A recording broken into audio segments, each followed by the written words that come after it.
మా friend phone చేశారు. Phone చేసి "ఏందే వస్తున్నావానే రేపు గుడికి శివరాత్రి పోదాము" అని.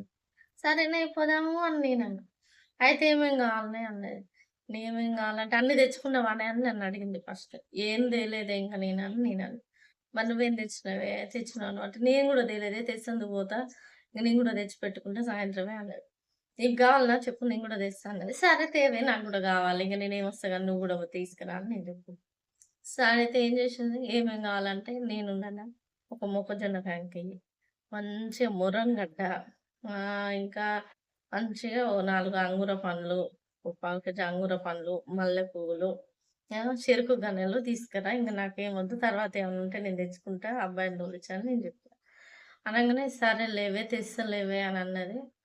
తీసుకొచ్చింది. తీసుకొచ్చినంక ఇద్దరం కలిసి మంచిగా ఇంట్లో పూజ చేసుకొని, మంచిగా శివరాత్రికి దేవుని కాడికి పోయి, మంచిగా దర్శనం చేసుకొని వచ్చినాం. మేమెళ్ళిన శివరాత్రి మేము పోయిన గుడి వాడపల్లికి పోయినాం. చాలా అంటే చాలా బావుంది. వాడపల్లిలో మంచినీళ్ళు తాగే వరకు మంచినీళ్ళు, పెరుగు తాగే వరకు పెరుగు, సల్ల తాగే వరకి సల్ల, నీళ్ళు తాగే వరకు నీళ్ళు, పాలు తాగే వాళ్ళకి పాలు. మంచిగా సప్లై అయితే వాళ్ళు మనిషికి డబ్బలెనక డబ్బలేసుకొని తిరిగి ఏది కావాలన్న వాళ్ళకి అది లైన్‌లో నిలబడ్డ వాళ్ళకి మంచిగా కప్పులలో ఇయడం జరిగింది. చాలా అంటే ఏదిగా గాని నేను చూడలేదు ఇంత మంచిగా.